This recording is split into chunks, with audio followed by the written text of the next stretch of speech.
অর্থাৎ কোনো বুড়া এবং বুড়ি আল্লাহর জান্নাতের ভিতরে যাবে না। এই জন্য আমি বললাম আল্লাহ রাব্বুল আমিন যখন মানুষকে জান্নাত দান করবেন তখন মানুষের বয়স কিন্তু 80-90 বছর হবে না। আজকে যদি আপনি 90 বছর বয়সে মারা যান, আল্লাহ যদি আপনাকে জান্নাত দান করেন তখন কিন্তু আল্লাহ 80 বছর বয়স করে আপনাকে জান্নাতের ভিতরে ঢোকাবে না। আজ যদি আপনার বয়স 100 বছর হয়ে মারা যান, যদি আপনি আল্লাহর নেককার বান্দা হন, বান্দি হন, আল্লাহ যখন আপনাকে জান্নাত দান করবেন তখন কিন্তু আল্লাহ রাব্বুল আমিন আপনাকে 100 বছর বয়সে দিবেন না। বলবেন মাওলানা তাইলে কত বছর বয়সে দিবে?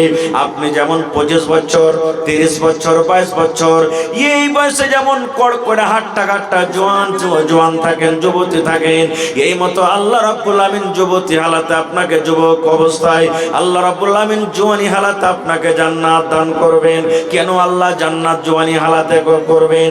এই জন্য করবেন মুসলমান, আজকে আপনার বয়স 80 বছর হয়েছে, দাঁত উঠে গেছে, শরীর কমজোর হয়ে গেছে, মাথার চুল পেকে গেছে, আপনাকে যদি বলা হয় ভাই রে কাঠখোলার ভুজার ভাজা খান তো আপনি খেতে পারবেন না, হাত পাকা রুটি খান তো খেতে পারবেন না, পেয়ারা খান তো খেতে পারবেন না, এই সমস্ত দুনিয়ার নিয়ামত থেকে আপনি মাহরুম হয়ে যাবেন।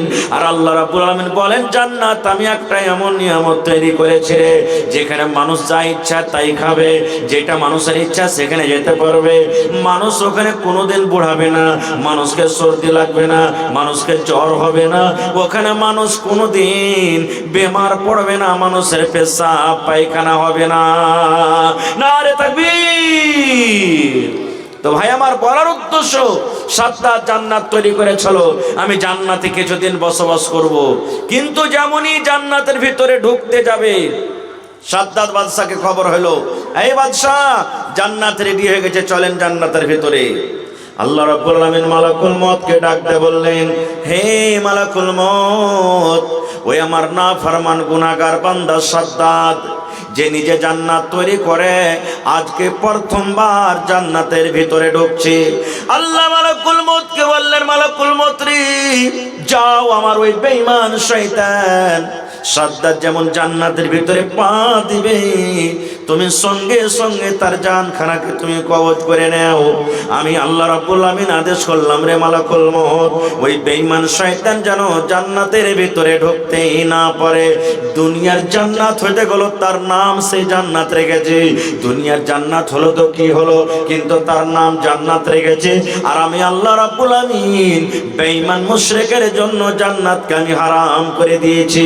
যা মালাকুল মউত তাড়াতাড়ি করে যা, আর ওই সাদ্দাতের জান কবজ কর যেন জান্নাতের ভিতরে সেই ঢুকতে না পারে।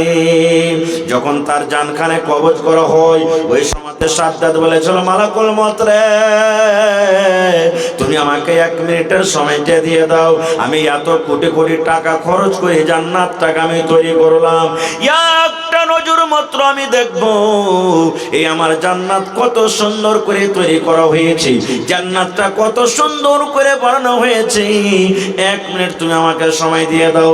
কিন্তু আল্লাহ রাব্বুল আমিন মালাকুল মউতকে বললেন, না না না, তাকে 1 মিনিটেরও সময় দেওয়া হবে না। নারে তাকবীর। তাইলে সাদ্দাত জান্নাতের ভিতরে যেতে পাইনি। এরকম অনেক উদাহরণ আছে, আমি দেখে যাব না। একজন নবী ছিলেন দুনিয়াতে যার নাম হলো ইউসুফ আলাইহিস সালাম। ওই নবী কি ওর ভাইরা কোথায় ফেলেছিলেন? জোরে বলেন। কুয়াতে ফেলেছিলেন। ইউসুফ নবীর রূপ দেখে আজিজে মিসরের স্ত্রী বিবি জুলাইখা পাগল হয়ে গেছিলেন। ওয়ার দরওয়াজাতে গোটে ঘটনা বলবো না, ইউসুফ নবীর রূপ দেখে নিজের ফালনা কেটে কি কেটেছিল? জোরে বলেন। লোক কেটে দিয়েছিল। আর দিয়ে ওরা বলেছিলেন কি, মালাকুল কারীম, জুলাইখা রে এটা মানুষ না, এটা হলো বুজুর্গ সম্মানীয় ফেরেশতা। আল্লাহ রাসূল বলেছেন সহিহ মুসলিম শরীফের হাদিস, যে গোটা পৃথিবীতে যত মানুষ এসেছে আসবে আছে সমস্ত মানুষকে আল্লাহ তাবারাক ওয়া তাআলা অর্ধেক রূপ দিয়েছেন, আর ইউসুফ নবীকে আল্লাহ একাই অর্ধেক রূপ দিয়েছেন। তাহলে কত সুন্দর হইতে পারে। আজকে আমরা একটা সুন্দর বেটি ছেলে যদি দেখছি, মোবাইলে দেখছি বা রাস্তাতে হেঁটে চলে যাই, আমাদের চোখের পাড়া শেষে যে ওরে আলে এত সুন্দর বে, বলি না? কতখানি ভাগ পেয়েছে ওই বহিন? একটুখানি, একটুখানি। সরিষার দানারকে কত ভাগ করে করে করে একটুখানি, ওতে বলছে কত সুন্দর বে। তো ইউসুফ নবীকে আল্লাহ একে অর্ধেক সূরাত দিয়েছিলেন, তাইলে কত সুন্দর হইতে পারেন। ওর রূপ দেখে লোক কেটে বসে আছেন। সেই নবী দুনিয়াতে আছেন, জোরে বলেন আছেন। আমার নবী একদিন বসে আছেন, 14 দিনকার চাঁদ, পূর্ণিমা চাঁদ টকটক করছে, আবর টাবর কিচ্ছু নাই। আল্লাহ রসুলের একজন সাহাবী হযরত আবু হুরায়রা রাদিয়াল্লাহু তাআলা আনহু একবার চাঁদের দিকে দেখছেন, একবার নবীর চেহারার দিকে, একবার চাঁদের দিকে দেখছেন, একবার নবীর চেহারার দিকে। 2-3 বার যখন হয়েছে তখন নবীজি বলছেন, কি ব্যাপার জি, তুমি একবার চাঁদকে দেখছো, একবার আমাকে দেখছো? তখন আবু হুরায়রা কি বলেছিলেন জানেন? আল্লাহর নবী গো, আমি আবু হুরায়রা পার্থক্য করতে পারি না গো দয়ার নবী, কি 14 দিনের চাঁদ বেশি সুন্দর, কি আপনি দয়ার নবী বেশি সুন্দর। এরকম আমার নবী ছিলেন। সেই নবী দুনিয়াতে আছেন আজকে? কেউ নাই। তাই কবি বলছেন, ও মন ঘুমায় না রে,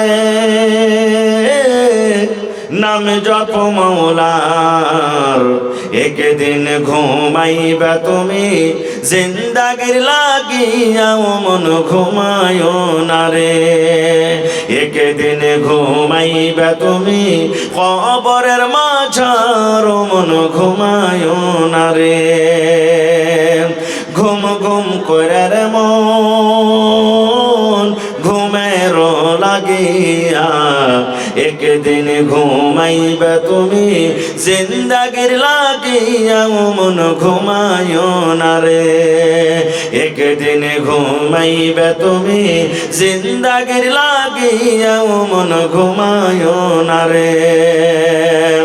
আল্লাহর যত নবী এলেন এ দুনিয়া মাঝার, একে একে সব চলে গেলেন, একে একে সব চলে গেলেন কবরের মাঝার। ও ভাই ঘুমায় না রে।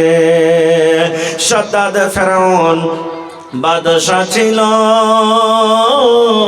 এ দুনিয়া মাঝার, একে একে সব চলে গেল, একে একে সব চলে গেল কবরের মাঝার। ও ভাই ঘুমায় না রে। আল্লাহ রাব্বুল আলামিন কোরআনে বলেন, কুল্লু নাফসিন যায়িকাতুল মাউত। আল্লাহ বলেন, গোটা পৃথিবীতে জমিনের উপরে আমি আল্লাহ রাব্বুল আলামিন যাকে রূহ দান করেছি, জান দান করেছি, একদিন মওতের মজা চাকতে হবে। এই যে দুনিয়াতে আমরা মানুষ, আল্লাহ রাব্বুল আলামিন আমাদেরকে দিয়েছেন, আমাদের মধ্যে জান আছে। আল্লাহ বলেন, দুনিয়ার বান্দা বান্দিরে, তোমাদের ভিতরে আমি জান দিয়েছি রে বান্দা। যত তুমি ধনী হও কেন, তুমি গরিব হও কেন, তুমি ধল হও কেন, তুমি কালো হও কেন, পাতলা হও কেন, মোটা হও কেন, দুনিয়াতে যতই তুমি বড় মানুষ হও না কেন, আল্লাহ বলেন মওতের মজা একদিন তোমাকে চাকতে হবে। মওত থেকে তুমি বাঁচতে পারবে না। না পারবো? আপনার এলাকাতে আশেপাশে দেখবেন, আমার গায়ের মুসলিম ভাইরা যদি থাকেন, ওদের যদি লাশটাকে আপনারা যদি দেখে থাকেন, আজকে যখন আমরা নিজের নিজের মাইয়াতকে, লাশকে যখন ঘাড়ে করে নিয়ে যাই, সুবহানাল্লাহ, আলহামদুলিল্লাহ, লা ইলাহা, যেগুলো যেগুলো আমরা দুয়া দুরূদ জানি পড়ি, ওরা কি পড়বেন? राम नाम सत्य है सबका यही गत्य है, राम नाम सत्य है सबका यही गत्य है, राम नाम सत्य है। যাকে আমরা বলি আল্লাহ, তাকে বলে রাম। রাম নাম সত্য है, আল্লাহর নাম সত্য, আল্লাহর নাম সত্য, আল্লাহর নাম সত্য রে। এই যে আমরা লাশটাকে ঘাড়ে করে নিয়ে যাচ্ছি, सबका यही गत्य है, মানে এই লাশ আমরা একদিন বন্ধ হবে, এই ঘাড়ে করে একদিন আমরা যাব, এই অবস্থা একদিন আমাদের আসবে। আমরাও কিন্তু সেই লাস্টে আমরা জিনিস থেকে বাঁচতে পারবো না। মত তো ইয়াকিনি আছে ভাই, কিন্তু আমরা মরতে কেউ চাইনি। একটা 80 বছরকার বয়সের বুড়া লাঠি নিয়ে টুক টুক টুক টুক করে হাঁটছে, হাঁটতে পারে না। পোতা লাতিরা যদি বলে, শালা বুড়া কতদিন তুই মরবি আর বাঁচবি, মরে যা, লাঠি থাকতে গেলে ঝাঁপটা চালিয়ে দিবে। তুই মরতে বলছিস, তুই মর শালা, আমাকে মরতে বলছিস। কেউ মরতে চায় না। এরকমই একজন নবীর আপনাকে ঘটনা শোনাচ্ছি, সহিহ হাদিস। আল্লাহর নবী মুসা আলাইহিস সালাম, আমার আপনার যখন জান কবজ করবে মালাকুল মউত আসবেন, কবজ করে নিয়ে চলে যাবেন, পারমিশন নেবেন না খুব। কিন্তু নবীদের যখন জান কবজ করা হয় প্রথমে তাদের কাছে ইজাজত নেওয়া হয়। তো মালাকুল মউত আজরাইল ফেরেশতা মুসা নবীর কাছে এলেন। আসার পর তখন মুসা নবীকে বলছেন, হে আল্লাহর নবী মুসা, আমি আল্লাহর ফেরেশতা মালাকুল মউত আজরাইল আপনার জান কবজ করতে এসেছি। ওরে সুবহানাল্লাহ! যেমনই মুসা নবী শুনলেন যে আমার জান কবজ করতে এসেছো, এরকম একটা ফাইট কিংবা চড় যে মারলেন মালাকুল মউত আজরাইল ফেরেশতাকে, চোখের ওপরে চোখ কানা হয়ে গেল একটা। পড়েন সুবহানাল্লাহ।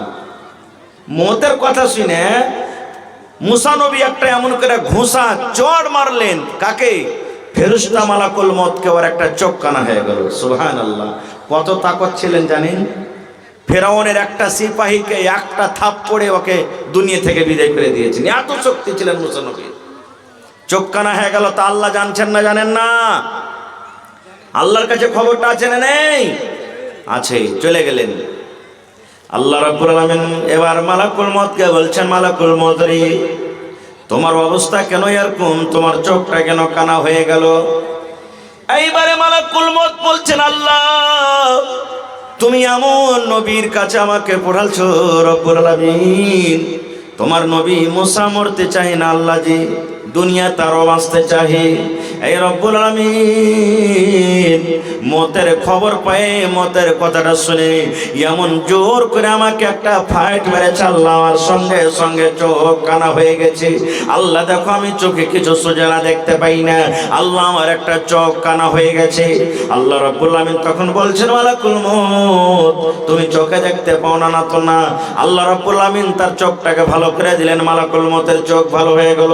এবার আল্লাহ বলছেন, মালাকুল মউত তুমি আর একবার আমার নবী মুসার কাছে তুমি চলে যাও। এই মালাকুল মউত তুমি আর একবার আমার নবী মুসার কাছে যাও। কিন্তু এই বেকার জান কবজ করার নয়, এ বেকার তোমাকে জানটা কবজ করতে হবে না। এই আজরাইল, এ বেকার তোমাকে জান কবজ করতে হবে না। কেন তুমি যাবে? তাহলে শোনো, আমি নবীর জন্য একটা অফার দিয়ে দিলাম, একটা খুশখবরি দিয়ে দিলাম, পায়গাম দিয়ে দিলাম। সেই কথাটা আমার নবী মুসাকে তুমি শুনিয়ে দাও। এইবারে মালাকুল মউত আল্লাহ তাবারাক ওয়া তাআলা সেই কথাটাকে নিয়ে চলে গেলেন কার কাছে? মুসা নবীর কাছে। মুসা নবী তখন বলছেন যে আবার তুমি এসেছো? এবারে মালাকুল মউত বলছেন, ভালো করে শুনবেন হাদিসটা। মালাকুল মউত বলছেন, হে মুসা, এইবারে আপনার জান কবজ করার জন্য কিন্তু আমি আসিনি। এবারে তখন মুসা নবী বলছেন, তাইলে কেনে এসেছো বলো তো? বলছে, মুসা রে, আল্লাহ রাব্বুল আলামিনের আদেশ হয়েছে তুমি একটা গরু নিয়ে এসো, গরু নিয়ে এসো, তুমি একটা গরু নিয়ে এসো। মুসা নবী বলছেন, গরু নিয়ে এসে কি হবে বলো তো? বলছেন, মুসা তুমি একটা গরু নিয়ে এসো, আর গরুর ওপরে তুমি হাত খানটাকে তুমি রেখে দাও, তুমি গরুর ওপরে তুমি হাত খানটাকে রাখো। মুসা নবী বলছেন, কেমন কথা, আমি গরুর ওপরে হাত কেন রাখবো? এইবারে বলছেন, মুসা তুমি একটা গরু নিয়ে এসে গরুর ওপরে তুমি হাতটাকে রাখো। এবার হাতের তলাতে দেখো তোমার কত রোঁয়া দেবেছে। কত রোঁয়া দাববে ভাই? 10-20 খান দাববে নাকি? 10-20 খান দাববে। দেখেন ভাইরা এনে কেমন হালিস, মাত্র 10-20 খান্ডে দাববে যে ভাই, গিনতে পারবেন না, এত দাববে, এত রোঁয়া দাববে। এইবারে মালাকুল মউত বলছেন, মুসা গরুর উপরে তুমি হাত খানটাকে রেখে দাও। হাত খানটাকে রেখে দেওয়ার পর হাতের তলাতে যত রোঁয়া দাববে তোমার রোঁয়া গালাকে তুমি গিনতি করো। ওই রোঁয়ার বদলাতে একদিন নয়, দুদিন নয়, এক মাস নয়, হে মুসা যত তোমার হাতের তলাতে রোঁয়া দাববে অত বছর আল্লাহ রাব্বুল আলামিন তোমার হায়াত বাড়িয়ে দিলেন, তুমি অত বছর দুনিয়াতে বাঁচবে। আল্লাহ অফার দিলেন, যাও যত তোমার হাতের তলাতে রোঁয়া দাববে অত বছর তুমি বেঁচে যাবে। এই জামানার মানুষ যদি আমরা হইতাম তো খুশিতে আটখানে যায়, কাজ হয়ে গেছে। ওরে সুবহানাল্লাহ। এবার তখন মুসা নবী বলছেন, মালাকুল মউত তুমি একটু আর আমাকে জানিয়ে দাও তো। বলছে কি? বলছে আমার হাতের তলাতে যত রোঁয়াদাগুলো, আমি অত বছর বাঁচলাম, আর অত বছর বাঁচার পর যখন আমার বয়সটা আবার শেষ হয়ে যাবে, অতদিন যখন অত বছর শেষ হয়ে যাবে, তখন আমার সাথে কি হবে বলো তো? এইবারে মালাকুল মউত বললেন, হে মুসা, অতদিন অত বছর বাঁচার পর যখন তোমার ওই সময়টা শেষ হয়ে যাবে, আমি মালাকুল মউত তোমার কাছে আসবো, আর আসার পর তোমার জানখানাকে আমি কবজ করে নিয়ে চলে যাব। তখন মুসা নবী বলছেন, মালাকুল মউত এত বছর বাঁচার পরও যখন আমাকে মত থেকে বাঁচতে পারবো না, ছুটকারা পাওয়া যাবে না রে, এসো এসো এসো, তুমি আমার জানখানাকে কবজ করে নিয়ে চলে যাও, এরকম জীবনের আমার আর দরকার নাই। তাইলে বুঝা গেল কি, যে নবীরা কো আল্লাহ তাবারাক ওয়া তাআলা ছাড়েননি। যেই মালাকুল মউত আমার আপনার জান কবজ করবেন, আর জান কবজ করেছেন আমাদের আগে, যখন সমস্ত লোক যখন শেষ হয়ে যাবে, তখন আল্লাহ বলবেন, মালাকুল মউত আর কে আছে?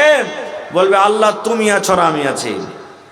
আল্লাহ তাআলা তখন মালাকুল মউত বলবেন, মালাকুল মউত মউত মানে তুমিও মরো, হে মালাকুল মউত তুমিও মরো। মালাকুল মউত তখন বলবেন, আল্লাহ আমি কেমন করে মরবো, আমি নিজের জান নিজে কেমন করে আল্লাহ কবজ করব? আল্লাহ রাব্বুল আমিন বলবেন, হাই মালাকুল মউত, দুনিয়াতে যেমন তুমি মানুষের জান কবজ করেছিলে, ওরকম ভাবে তুমি আজকে তুমি নিজের জান নিজে তুমি কবজ করে নাও। তাহলে মালাকুল মউতও বাঁচতে পারবে না, তাকে একদিন দুনিয়া থেকে যেতে হবে। এইবারে যদি আমি বলি আপনাদেরকে, বা আপনারা প্রশ্ন করেন, হাজী মাওলানা, যদি মাটির তলে যদি ঘর বানিয়ে থাকি, আসমানের ওপরে যদি চলে যাই, চাঁদের ওপরে সূর্যের ওপরে যদি ঘর বানিয়ে থাকি, ওখানে কি মালাকুল মউত চলে যাবে? একটা আমার কাছে বই আছে, ওই বই লিখছেন আব্দুল মালিক মুজাহিদ, একটা ঘটনা। আজকে কোন জায়গাতে কোন দেশে লড়াই চলছে? ফিলিস্তিন নাকি? দেখছেন কত কত মুসলমানকে মারা পেল। ওখানে সুলেমান নবী একদিন বসে আছেন, আর সুলেমান নবীর পঞ্জরে একটা লোক বসে আছেন। ইতিমধ্যে একটা লোক সুলেমান নবীর কাছে চলে এলেন মানুষের রূপে, সালাম কালাম করলেন। কোথায়? ফিলিস্তিন। কত দূর এখান থেকে হেঁটে যান? 2 মাস 3 মাসের রাস্তা। যখন ওখান থেকে সালাম কালাম করে চলে গেলেন লোকটা, তখন সুলেমান নবীর পঞ্জরে যে বসে আছেন ও জিজ্ঞাসা করছেন, সুলেমান নবী, এই লোকটাকে তো এলাকাতে জীবনে কোনোদিন দেখিনি, যে এখন আসছিল লোকটা কে, এর বাড়ি কোনঠে?